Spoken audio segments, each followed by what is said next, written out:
دھوکے میں انسان کو نہیں آنا چاہیے۔ انسان جو اس دھوکے میں نہیں آنا ہے کہ دنیا ہمیشہ جب کسی کے سامنے پیش ہوتی ہے تو بڑا چمک دھمک کے ساتھ پیش ہوتی ہے۔ آج دنیا دیکھیے نئی نئی چیزیں انسان کو اپنی طرف لبھاتی ہیں۔ آپ گاڑی کے ماڈلوں کو دیکھ لیجئے کہ روز نئے نئے طریقے سے گاڑیوں کے ماڈل نکالے جاتے ہیں تاکہ انسان کبھی سیٹ پیچھے کی اونچی ہے، کبھی نیچے ہوتی تھی، اب اونچی کر دی، اور آگے والی پیچھے نیچے کر دی۔ یعنی یہ دنیا ہے، بس اسی طریقے سے دنیا بھی ہمیں اپنے نظروں میں ہمیں گھماتی ہے۔ کبھی انسان کو بلندی تک پہنچاتا ہے اور کہتا ہے کہ دیکھو تم سب سے اعلیٰ ہو چکے، اب تم جو چاہو کرو۔ مگر نہیں عزیزو، دنیا کے دھوکے میں ہمیں نہیں آنا ہے، دنیا کے ماڈل میں ہمیں نہیں چلنا۔ جو الہی ماڈل ہے، جو الہی قانون ہے، ہمیں اسی پر اپنی زندگی کو گزارنا، یہی بہترین۔ اسی لیے امام حسین علیہ السلام ارشاد فرماتے ہیں کہ اے لوگو، خوبیوں میں ایک دوسرے پر شفقت حاصل کرو۔ دنیا کی چیزوں میں لوگ شفقت حاصل کرتے ہیں، اس نے ایسا بنگلہ بنایا تو میں اس سے اچھا بنگلہ بناؤں گا، اس نے ایسی گاڑی خریدی ہے تو میں اس سے اچھی گاڑی خریدوں گا، اگر اس نے اسکارپیو خریدا ہے تو میں بی ایم ڈبلیو خریدوں گا، اس کے مقابلے میں آ رہا ہے۔ مگر امام حسین کہہ رہے کہ دنیا جو مثال دینا چاہیے، انسان دنیا میں شفقت حاصل کر رہا ہے تو امام کہتے ہیں خوبیوں میں ایک دوسرے پر شفقت حاصل کرو نا۔ اگر اس کا اچھا اخلاق ہے تو اپنا بھی اس سے بہتر اچھا اخلاق بناؤ۔ اگر یہ تقوی کی منزل پر ہے تو اس سے اچھا تقوی پیدا کرو اپنے اندر۔ مگر نہیں، انسان دنیا کے ماڈل میں رہتا ہے اور چاہتا ہے کہ یہ جو ایسی عمارت تیار کر رہا ہے ویسے ہی ہم بھی عمارت کو تیار کریں۔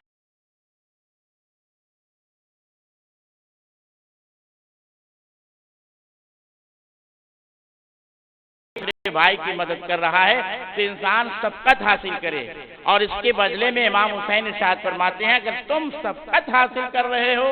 تو اور اجر و ثواب سے بہرہ مند ہونے میں جلدی کرو، اور ثواب بھی حاصل کرنے میں تمہیں جلدی کرنا چاہیے۔ تو انسان کو پتہ لگے گا، انسان جب اس چیز میں شفقت ہے، دنیا کے ماڈل میں تیزی سے قدم بڑھا رہا ہے تو اس ماڈل میں بھی انسان کو اپنے کو آگے بڑھانے کی کوشش کرنا چاہیے۔ دنیا ایک شفقت کی طرح میدان ہے جہاں دوڑ لگاتا ہے انسان۔ دنیا میدان ہے، جیسے میدانوں میں گھوڑے دوڑائے جاتے ہیں اور وہ جو گھوڑا کامیاب ہوتا ہے اسی کو انعام دیا جاتا ہے، دنیا بھی ایک میدان ہے۔ اب ہمیں یہاں دوڑ لگانا ہے، ہمیں اچھائی کا دوڑ لگانا ہے یا برائیوں کا دوڑ لگانا ہے، اب ہمیں خود فیصلہ کرنا ہے۔ یعنی میدان میں انسان دوڑ رہا ہے، بہت سے لوگ اس میدان میں ایک دوسرے سے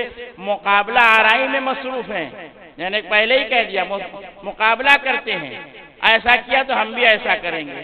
ہم نے یہ کیا تو ہم بھی ایسا کریں گے۔ کچھ مال و دولت کے جمع کرنے میں تو کچھ مقام و منصب تک پہنچنے کے مقابلے کر رہے ہیں، کچھ مال جمع کر رہے ہیں تو کوئی چاہتا ہے کہ ہم منصب کے مقابلے میں سے آگے بڑھ جائیں، تو کچھ لوگ علم و ہنر میں ایک دوسرے پر سبقت لے جانے کی کوشش کر رہے ہیں۔ یعنی علم کے میدان میں بھی ایک دوسرے سے سبقت اچھا ہے، اگر کم علم کے سلسلے میں اگر انسان ایک دوسرے کا وہ کر رہا ہے، سبقت کہتے ہیں کمپٹیشن جسے کہا جاتا ہے، یہ اچھا پڑھ رہا تو ہم بھی کوشش کریں، ہم اس سے اچھا نمبر لائیں، اس میں ترقی ہوتی ہے۔ کمپٹیشن میں انسان کامیابی کی منزل تک پہنچتا ہے۔ ایسے میں کچھ ایسے بھی ہوں جو مکارم الاخلاق میں ایک دوسرے پر سبقت حاصل کرنے کی کوشش کرتے ہیں۔ نہ دنیا کسی کے لیے باقی بچتی ہے اور نہ مقام منصب کسی کو وفا کرتا ہے، نہ دنیا کسی کے لیے بچے گی نہ مقام منصب کسی کے ساتھ وفا کر سکتی۔ جو چیز اہمیت کی حامل ہے اور باقی رہنے والی ہے وہ سعادت کی منزل تک پہنچنے والا ہے۔ یعنی جو چیز باقی رہے گی وہ تمہارا اخلاق ہے، کردار ہے، تمہارا عمل ہے، تمہارا تقوی ہے، یہی دنیا میں باقی رہنے والا، اور کوئی چیز باقی نہیں رہے گی۔ کتنا بھی آپ میدان میں دوڑ لگائیے مگر ایک نہ ایک دن آپ کو پتہ لگے گیا کہ ہم جس میدان میں دوڑ لگا رہے تھے ہمیں ناکامی ملی، ہم اگر آخرت کے میدان میں دوڑ لگاتے تو ہمیں کامیابی حاصل ہو جاتا۔ لہذا انسان کو چاہیے کہ معنویت، اخلاق، اقتدار انسان کے لائے ہوئے جو اس میدان میں مقابلہ کرتا ہے وہ کامیاب ہے. یعنی انسانی کمالات جو ہیں، یعنی معنویت، اخلاق، کردار اور انسانی کمالات ہیں جو اس میدان میں مقابلہ کرتا ہے وہ کامیاب. اگر اس طریقے سے مقابلہ کر رہا ہے تو وہ کامیاب ہے. بعض لوگ بڑی تیزی کے ساتھ ضرر اور نقصان اور طبع کاری، عمر، فرصت اور استعداد کے بربادی کی طرف پڑھتے چلے جاتے ہیں. بہت سے لوگ بہت تیزی کے ساتھ خرابیوں کی طرف جب مائل ہوتے ہیں تو بہت تیزی کے ساتھ وہ برائیوں کی طرف، ناکامی کی طرف نظر آتے ہیں. اور بعض لوگ ابدی نیکیوں اور ترقی اور شکوکی تک پہنچنے کی راہ میں امام کے قول کے مطابق غانم کی راہ میں تیزی سے آگے بڑھ رہے ہیں. یعنی کچھ ایسے لوگ ہیں جو پیچھے رہ جاتے ہیں، دوسرے منزل کی طرف جانا چاہتے ہیں، مگر ہمیں دوسری منزل کی طرف ہمیں نہیں جانا ہے. حقیقت ہے کہ انسان جب ایک مکان بنا لیتا ہے پھر دوبارہ مکان میں کچھ دن رہنے کے بعد وہ کہتا ہے اب اس کی دیواروں میں جو چیزیں لگی وہ مجھے اچھا نہیں لگتا ہے، اسے الگ رنگ کر دیا جائے. انجینئر بلاتا ہے، اگر ٹائلز لگے ہیں تو ٹائلز کی بہترین چیزوں کو دیکھتا ہے، شمار کرتا ہے. تو جب دنیا میں تمہیں ایک مکان میں رہنے والا انسان دن بھر اسی چیز کو دیکھتا ہے، پھر چاہتا ہے کہ اس میں تغیر پیدا کریں، تبدل پیدا کریں، تو انسان کو چاہیے کہ جیسے مکان میں تبدیلی اور تغیر پیدا کر رہا ہے، اچھا بنانے کی کوشش کر رہا ہے، تو انسان کو اپنے نفس میں بھی تغیر پیدا کرنا چاہیے تاکہ اس کا نفس پاک ہو سکے. جیسے مکان کی خوبصورتی کے لیے اپنی کوشش کرتا ہے کہ اچھا مکان ہو جائے، ہمارا پرانا مکان نیا لگنے لگے، تو اس طریقے سے جو جسم کے اندر ایک نفس سے جو مکان ہے اسے بھی انسان کو کوشش کرنا چاہیے کہ یہ نفس جو گناہوں سے ملوث ہو چکا ہے اسے کیسے پاک کیا جائے، کیسے اچھا کیا جائے. تو بہترین طریقہ یہی ہے کہ انسان اللہ کی بارگاہ میں استغفار کر کے اپنے نفس کو بہترین بنا سکتا ہے. تو لہذا انسان کو اپنی زندگی میں کوشش کرنا چاہیے. سعادت مندی ہے وہ لوگ جو جانتے ہیں کہ لیکن نیکی اور اچھائیوں کی طرف جاتے ہیں، رشد و کمال کی وادی میں کامیاب و کامران ہوتے ہیں، مکارم الاخلاق اور فضائل کے میدان میں سبقت لے جاتے ہیں. یعنی جو لوگ اچھائی کرتے ہیں وہ ان میدانوں میں کامیاب ہیں. ایسے رقابت اور سبقت اہمیت کی حامل ہوتے ہیں. اگر ایسا کام ہے تو وہ فائدہ مند ہوتا ہے. اور جو اس میدان میں درجات اور مرتبہ تک پہنچتا ہے وہ خدا کی خوشنودی تک بھی پہنچتا ہے. جو اس معاملے میں، تقوی کے معاملے میں، اخلاق کے معاملے میں، سبقت اور نیکی کے معاملے میں لے جاتا ہے وہ خدا سے خوشنودی بھی حاصل کرتا ہے اور قیامت میں ابدی سعادت بھی حاصل کرتا ہے. یعنی اللہ کی ابھی قیامت میں بھی ابدی سعادت ملے گی، اسے اچھائی کے بدلے میں اچھائی دیا جائے گا، سعادت نصیب ہوگی اسے. ورنہ دنیا طلبی اور نفسانی لذات میں آگے بڑھنے والے ایک دن احساس کریں گے وہ ہارے ہوئے ہیں. جو دنیا کی لذتوں میں ملوث ہیں وہ ان کو پتہ لگے گا حشر کے میدان میں کہ ہم ہار گئے، ہم اسی طرف پڑے رہے اور ہم نے اپنے کو پاک اور پوتر نہیں بنا پایا تقوی کے ذریعے. لہذا انسان کو اپنی زندگی میں جو کام انجام دینا ہے وہ وہی کام انجام دینا ہے. اچھائیوں کی طرف انسان سبقت کرے، دوڑ لگائے، برائیوں کی طرف انسان کو دوڑ نہیں لگانا ہے. اب ان کی تلافی کا وقت بھی نہیں بچتا. یعنی جب ایسا ہو جائے گا تو اب جب موت آ جائے گی انسان کے پاس تب وہ خدا سے اب دعا کرے گا پروردگار میں تلافی معافی کر رہا ہوں تو مجھے وقت دے. تو کہے گا نہیں اب ختم ہو گیا تمہارا وقت. یعنی اسی وقت تمہیں دوڑ لگانا چاہیے تھا جب ہم نے تمہیں زندگی عطا کی تھی. مگر اب آخری وقت میں انسان خدا کی بارگاہ میں گڑگڑانے لگتا ہے تو خدا بھی کہہ دیتا ہے نہیں وقت ختم ہو چکا ہے. اچھائیوں کا وقت جب میں نے تمہیں عطا کیا تھا تو تم نے نہیں انجام دیا ہے، لہذا اس میدان میں تم ناکام ہو. اب انسان کو چاہیے اس میدان میں آنے کے بعد عمل کی منزل آئے گی اور اللہ اپنی بارگاہ میں انسان سے مواخذہ کرے گا. امیر المومنین حضرت علی ابن ابی طالب علیہ السلام کا ارشاد گرامی ہے.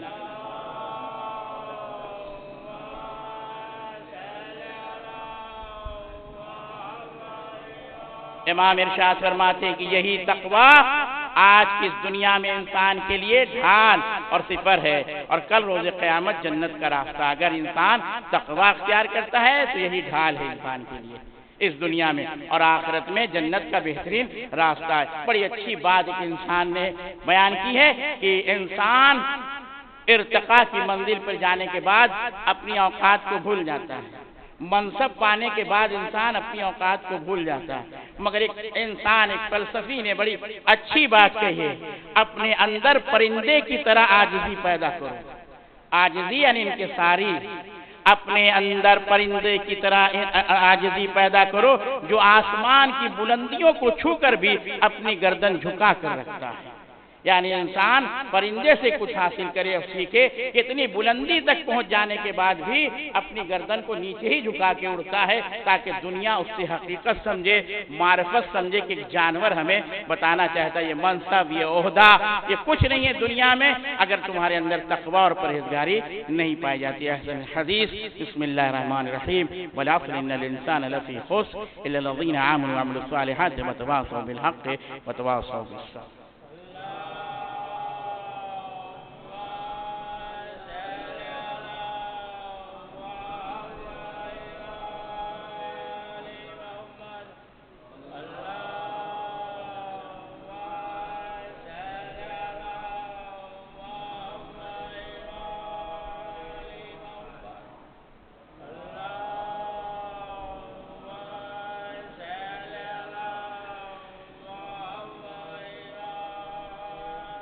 اعوذ باللہ من الشیطان اللعین الرجیم، بسم اللہ الرحمن الرحیم، الحمد للہ رب العالمین والصلاة والسلام علی اشرف الانبیاء والمرسلین سیدنا و مولانا ابی القاسم محمد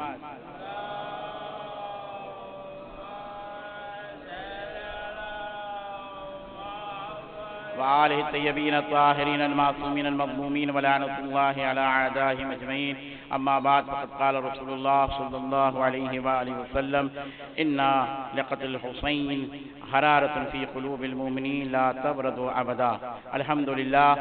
اربعین حسینی کا عالمی مظاہرہ ہم سب نے اپنی آنکھوں سے یا میڈیا کے ذریعے دیکھا،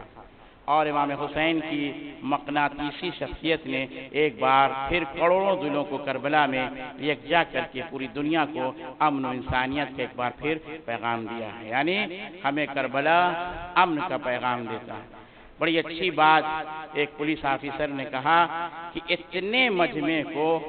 ہم دنیا میں چھوٹا سا کوئی کام ہوتا ہے تو ہمیں پروٹوکول کے لیے پریشان ہونا پڑتا ہے، اتنے دن سے ہمیں پلاننگ کرنی پڑتی ہے، مگر واہ کربلا معلیٰ میں اتنے لوگوں کے ہونے کے باوجود بھی کوئی پروٹوکول نہیں ہے، یعنی کوئی انتظام نہیں ہے، امن کا اس طریقے سے قائم ہے۔ تو بس ایک ہی دلیل ہے ہمارے سامنے عزیزو کہ جس کی حفاظت امام زمانہ کریں وہاں کسی کی ضرورت نہیں ہے، جس کی نگرانی امام زمانہ خود کرے بنفس نفیس وہاں پولیس کی کوئی ضرورت نہیں ہے، کیونکہ انسان یہی سمجھے کتنا بڑا کارواں نجف سے کربلا کی طرف کوچ کر رہا ہے اور راستے میں کوئی پولیس نہیں، کوئی انتظامات نہیں، انتظامات دوسرے ہیں، مگر ایک چھوٹا سا بھی اگر 1000 کی بھی پبلک نکلتی آپ کے پالیتانہ میں اکثر احتجاج ہوتا ہے تو کتنے پولیس لگائے جاتے ہیں چوراہے پر، کتنے لوگوں کو کھڑا کیا جاتا ہے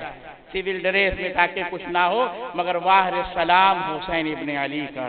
کہ جو خود بھی نگرانی کرتے ہیں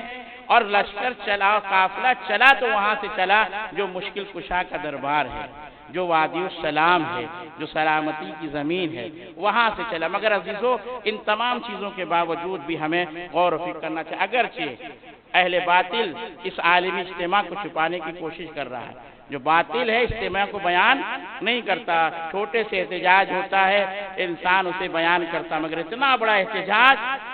آج عالمی میڈیا نہیں دکھا رہا ہے، کیونکہ اسے خوف ہے کہ اتنا بڑا احتجاج جو انسانیت کے لیے ہو رہا ہے، جو یزید نے امام حسین کو قتل کیا ہے، حقیقت میں ہے کہ اگر یہ احتجاج پوری دنیا کے گھروں تک پہنچ جائے تو سب شیعان اثنا عشری کی طرف اپنے قدم کو بڑھا دیں گے۔ حقیقت ہے کہ انسانیت اس بات سے بہرا ایک معجزہ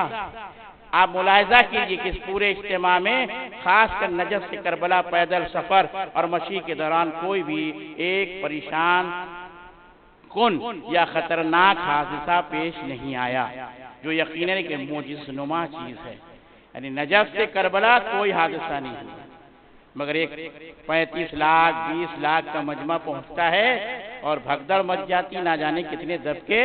مر جاتے ہیں۔ مگر حقیقت ہے کہ حسین ابن علی کے دربار میں انسان امن کا دربار ہے، جہاں کوئی بھی حادثہ پیش نہیں، معجزہ ہے اور ایسے معمولی قرار نہیں دیا جا سکتا۔ امام حسین کا چہلم در حقیقت اب دنیا میں حق کی سب سے بڑی علامت اور سب سے عظیم پرچم بن چکا ہے، اور جتنے بھی آزاد ضمیر حق پرست انسان ہیں ان کی نگاہیں امام حسین کی اور اربعین کی جانب ہے۔ رہبر انقلاب کے پیغام میں آپ ملاحظہ فرما سکتے ہیں کہ اربعین کو ایک غیر معمولی معجزہ جیسی چیز سمجھتے ہیں، کیونکہ اس کے پیچھے آپ کو خدا کا ہاتھ نظر آتا ہے۔ یعنی اربعین میں بھی رہبر کہتے ہیں کسی کا ہاتھ نہیں ہے، خدا کا ہاتھ ہے۔ جب خدا نگراں بناتا ہے کسی کو تو پھر اسے کوئی بگاڑ نہیں سکتا۔ اس کا مطلب یہ ہے کہ اس کے پیچھے خدا کا اور ارادہ ہے، شامل ہے۔ اس کی بھاگ دوڑ امام حسین کے ہاتھ میں ہے، اس کی پشت پناہی اہل بیت اطہار فرما رہے ہیں اور وقت کے امام اس کی ہدایت فرما رہے ہیں۔ یعنی انسان غور و فکر کرے کہ اتنا بڑا کارواں امام حسین، مگر عزیزو حقیقت ہے کہ انسان اتنے بڑے کارواں میں 4.5 سال کی دور حکومت میں کسی نے نہیں کہا علی ہم بھوکے رہ گئے، مگر ہاں 3 دن کے سفر میں بھی کسی نے نہیں کہا کہ ہم کربلا جا رہے ہیں، ہم بھوکے رہ گئے۔ آج ایک جنت سے، جنت بری سے، جنت فردوس سے انسان چلا اور دوسری جنت کے درمیان یہ دنیا کے لوازم ہیں جو دیکھ لیجئے، یہ وہ دنیا کے لوازم ہیں جو ہمیں پیش کیا جا رہا ہے، مگر حسین جو جنت ہمیں دیں گے کتنے لوازم ہوں گے، کتنے چیزیں ہوں گی، یہ دنیا دیکھے۔ حقیقت ہے کہ ہم نہیں سمجھ پا رہے یہ نعمتیں حسین ابن علی نے عطا کیا ہے۔ رضا سلسیوی کا ایک شعر ہے، اس کا مقصد بیان کرنا چاہتا ہوں کہ انسان کا اگر 10 روپیہ گر جائے تو تلاش کرتا ہے، اسے کوشتا ہے، پریشان ہوتا ہے، 10 روپیہ میرا کھو گیا، مگر سلام ہو حسین ابن علی پر اتنا لٹایا جاتا ہے تب بھی لٹانے والا امن کی طرح، سکون کی طرح رہتا ہے، اسے ذرہ برابر بھی فکر نہیں ہوتی ہے۔ تو حقیقت ہے کہ کربلا سے، نجف سے لے کے کربلا تک جتنے لوازم ہیں، نہ جانے کتنے ڈشیں ہیں، یہاں تک کہ دیکھا گیا کہ جسے آج دنیا پانی پوری بھی عراق کی سرزمین پہ پہنچ گیا۔ حقیقت ہے کہ حسین کے ظاہرین کے لیے چھوٹی سی چھوٹی چیز، یہاں تک کہ کان میں میل صاف کرنے والی چیز بھی ظاہرین ہاتھ میں لیے۔ سلام ہو حسین، آپ نے اتنی چھوٹی چیز کا بھی خیال رکھا اپنے ظاہرین کے لیے۔ تو حقیقت ہے کہ ہمیں سوچنا چاہیے صرف یہی نہیں عزیزو، ہر چیز کا انتظام حسین ابن علی نے کیا ہے، مگر توفیق دے خدا ہمیں بھی کہ ہم اس منزل میں اپنے قدم کو آگے بڑھائیں۔ ہندوستان کا بھی لگا ہوا تھا، موقف ہندوستان کا بھی تھا وہاں، مگر عزیزو موقف اگر ہندوستان کا لگا ہوا ہے، اگر ہم نہیں جا پاتے تو پتہ لگا کے کچھ تو ہدیہ بھیج سکتے ہیں وہاں، ان موقف والوں کو دے سکتے کہ میری طرف سے بھی حسین کے ظاہرین کے لیے انسان انتظام کرے۔ کون کہہ رہا ہے کہ موقف لگاؤ، مگر جو موقف لگائے ہیں ان کے لیے اگر چاہتے ہیں آپ بھی اربعین میں شریک ہوں تو یہ کام انجام دیجئے۔ لہذا حسین خوش ہوں گے اور حسین نہیں، اگر ان کی ماں خوش ہو گئی تو اس کا بڑا اجر و ثواب ہے۔ لہذا یہ دنیا کے لوازم کو دیکھ لیجئے، حسین کی محبت میں مل رہا ہے، اور اسی حسین کی محبت میں آخرت میں نہ جانے انسان جو سوچتا ہے وہی مل رہا ہے، اسے جو کھانا چاہتا ہے وہی اسے عطا کر رہے ہیں حسین ابن علی۔ تو حقیقت یہ کہ ہمیں حسین سے اپنی عشق اور محبت ہونی چاہیے، لہذا امام وقت ہدایت فرما رہے ہیں، اور یہی راستہ ہے جس کی انسانیت کو اور عالم اسلام کو ضرورت ہے۔ عالم علامہ اقبال کے شعر جو فارسی میں ہے اس کا ترجمہ میں کرنا چاہتا ہوں۔ حق اگر زندہ ہے تو حسین کے کارنامے کی طاقت کا سہارا لے کر زندہ ہے، اور اگر ایک دن داغ حسرت لیے باطل کا کام ختم ہو جائے گا۔ باطل جو داغ لیے ہوئے ہے، حسرت لیے بیٹھا ہے، وہ ایک نہ ایک دن ختم ہو جائے گا۔ امام عالی مقام کے کارنامے نے قیامت تک کے لیے باطل استبداد کے ہاتھ کاٹ رکھے ہیں، اور آپ کے پاک لہو نے حق کی جانب یعنی روشنی پھیلا دی ہے۔ امام حسین کی شہادت حق کی خاطر ہوئی ہے، اسی لیے آپ دنیا میں توحید کی بنیاد پر ابھرے ہیں۔ آپ نے صحرائے کربلا میں اپنے خون سے کلمہ توحید کو اس طرح رقم کیا کہ توحید ہمیشہ کے لیے زندہ ہو گئی، اور اسی میں ہماری نجات بھی ہے کہ ہم اسی توحید کے راہ پر چلتے ہوئے آگے بڑھیں۔ نبی اکرم صلی اللہ علیہ وسلم اور امام حسن علیہ السلام کی شہادت کی تاریخ ہے جو 28 صفر کو ہے امام کی شہادت کی تاریخ۔ بہرحال دونوں کی شہادتیں ہیں ہمارے دونوں معصومین کی، لہذا ہمیں اپنے معصومین کی بھی چیزوں کو بھولنا نہیں چاہیے۔ جن سے ذرا اگر نبی کریم وہ سب پہلے شخص ہیں کہ جنہوں نے امت کو کربلا اور عاشورہ کے بارے میں بتایا، پیغمبر سب سے پہلے شخص ہیں جنہوں نے امت کو عاشورے کے سلسلے میں بتایا، امام حسین کا تعارف پیش کیا، امام حسین کا کربلا اور امام حسین سے عشق تعلق سمجھا ہے، اور تو اس کے اتنا سمجھنا کافی کہ امام حسن کی صلح امام حسین کے قیام کا مقصد ہے بیان کرتا، مگر حسن علیہ السلام نے صلح نہ کرتے امام حسین کے لیے قیام کے حالات فراہم نہ ہوتے، اگر امام حسن صلح نہ کرتے تو قیام کا مقصد فراہم نہ ہو سکتا تھا، اور امام حسین نے جو کارنامہ انجام دیا ہے وہ در حقیقت امام حسین کے عظیم کارنامے کی تکمیل ہے۔ یہی وجہ ہے کہ نبی کریم صلی اللہ علیہ وآلہ وسلم نے ان دونوں اماموں کا تعارف 2 جملے میں فرماتے ہیں، اور امام حسن اور امام دونوں امام ہیں، اگر یہ صلح کرتے ہیں تو امام کی صلح ہے، اور اگر امت کو ان کے پیچھے چلنا ہے، اگر یہ قیام کرتے ہیں تو امام ہیں، اور اس وقت بھی امت کو انہی کے پیچھے چلنا ہے، اور اس حدیث کا رخ یہ بھی ہے کہ دونوں عمل اور سیرت میں کوئی فرق نہیں ہے، اگر ایک صلح کرتا ہے تو یہ دونوں کی صلح ہے، اور اگر ایک قیام کرتا ہے تو دونوں کا قیام ہے۔ اب امت کا فرض بنتا ہے کہ خود ان کے پیچھے چلنے کے لیے تیاری کرے، لہذا جنہوں نے امام حسن کی صلح پر اس اعتراض کیا ہے انہوں نے پیغمبر اسلام کو جھٹلایا اور امت سے خارج ہو گئے، یعنی جنہوں نے امام حسن کی صلح پر اعتراض کیا انہوں نے پیغمبر اسلام کو جھٹلا دیا، اور جنہوں نے قیام حسین کے وقت ان کا ساتھ نہیں دیا انہوں نے پیغمبر اکرام کی مخالفت کی اور امت سے نکل گئے۔ سرخرو اور کامیاب وہی ہیں جنہوں نے امام حسن کو امام سمجھ کر آپ کی صلح پر رضامندی کا اظہار کیا، اور حسین کو امام سمجھ کر یزید کے خلاف قیام کیا، آپ کا ساتھ دیا، یعنی دونوں امام ہیں۔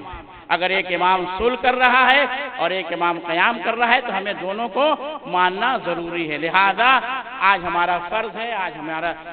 مقصد یہی ہے کہ امام حسین علیہ السلام نے اتنی جڑی جو قربانی پیش کی ہے آج دنیا دیکھ لے،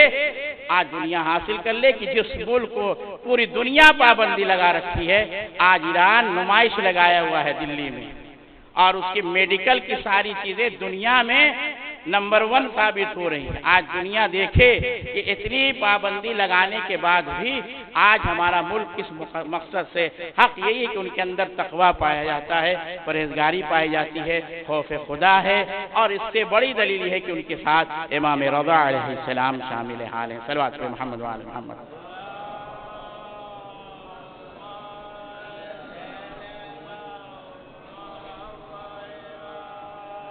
بس عزیز و حقیقت یہ کہ ہمیں حسین کی راہ پہ قربان ہونا،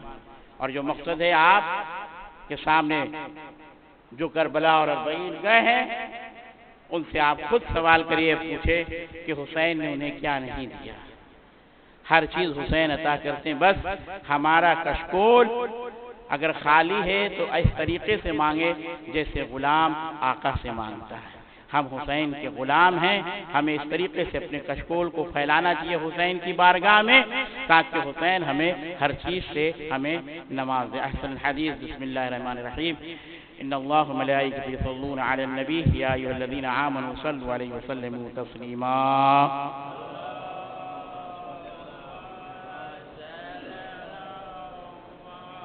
اللهم صل على سيد المرسلين وشفيع المذنبين نبينا محمد صلى الله عليه وآله وعلى إمام المسلمين وقائد قر المحجلين أمير المؤمنين علي بن أبي طالب صلوات الله عليه وآله وعلى سيد نساء العالمين وبعد خاتم النبينا سيدنا فاطمة بنت رسول الله صلوات الله عليها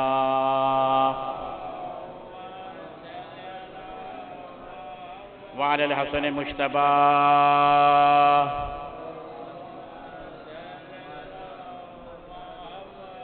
والحسین شہید بکربلا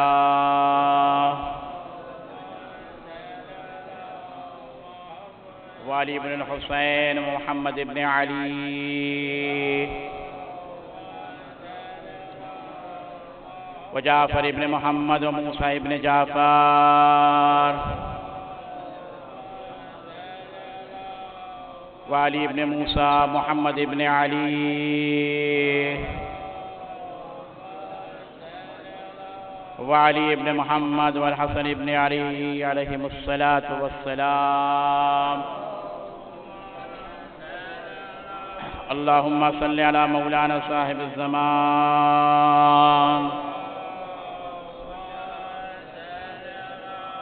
ماہیا صار بدو تقوان حادم امن شرک و نفاق حضر و شقاق صلوات اللہ السلام علیہ وآبائم کرام تصال اللہ علیہ پروردگار ہمارے اس مختصر سے عبادت اپنی بارگاہ میں قبول مقبول فرما جو مریض انہیں شفاء کامل عاجلہ عنایت فرما جو مقروض ان کے قرض کو غیب سے ادا فرما پروردگار تیری بارگاہ میں دست و دعا جو دینی امور میں اپنا تعاون کرتے پروردگار ان کے رزق و کاروبار میں برکت عطا فرما آیت اللہ سلطانی رہبر معظم کو طول عمر عطا فرما ہم سب کو اطاعت والدین کی توفیق عطا فرما جو مومنین مومنات موجود پروردگار ان کے تمام مرحومین کی درجات میں اضافہ فرما انہیں جو علیہ السلام میں جگہ عنایت فرما ہم سب کو کربلا معلی جنت البقیع کی زیارت نصیب فرما پروردگار تیری بارگاہ میں دست و دعا منتقم خون حسین حضرت ولی عصر کے ظہور میں تعجیل فرما ہم سب کو ان کے امان انسان میں شامل فرما تقبل منا انک انت السمیع العلیم والحمد للہ رب العالمین السلام علیکم ورحمۃ اللہ وبرکاتہ